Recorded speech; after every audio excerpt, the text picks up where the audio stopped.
Corruption threads the underbelly of Russian society, sowing within it a culture of misogyny and patriarchy, not unlike that of Western countries.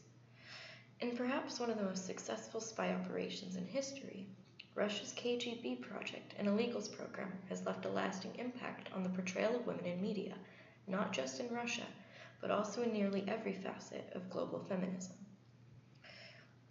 An understanding of basic KGB history is necessary to realizing the full implications the organization has had on women.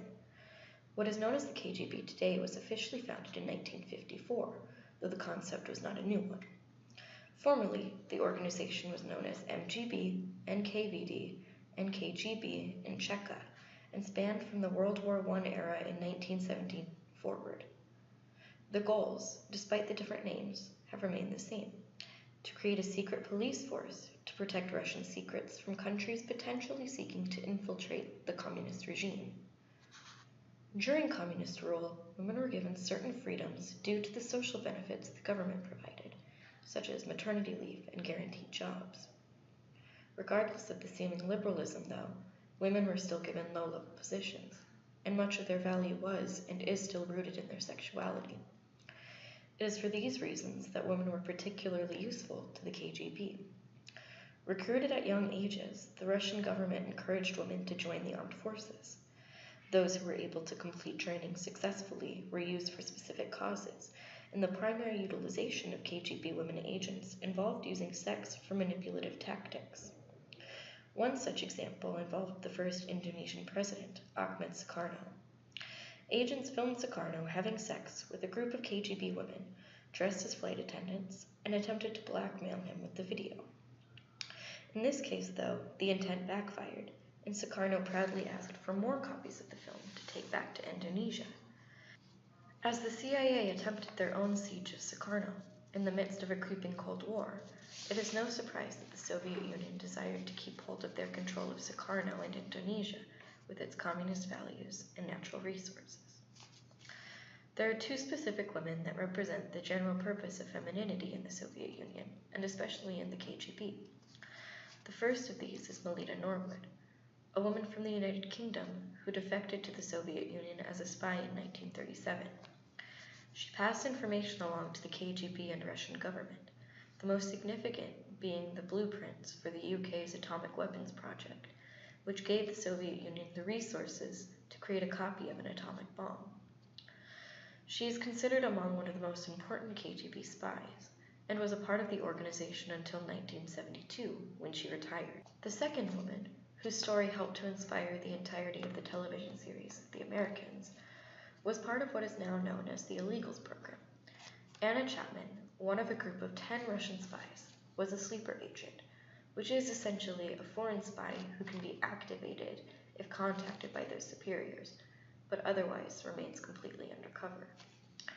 Chapman is a profoundly fascinating facet of post-Soviet Union culture, and is also a reflection of Western values as a whole.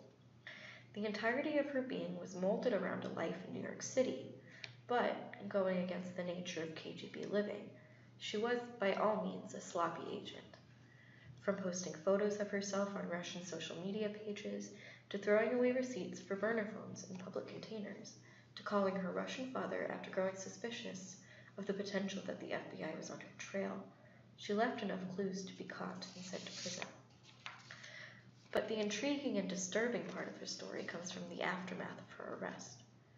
On July 9, 2010, she and 9 others were arrested after an extensive investigation by the FBI.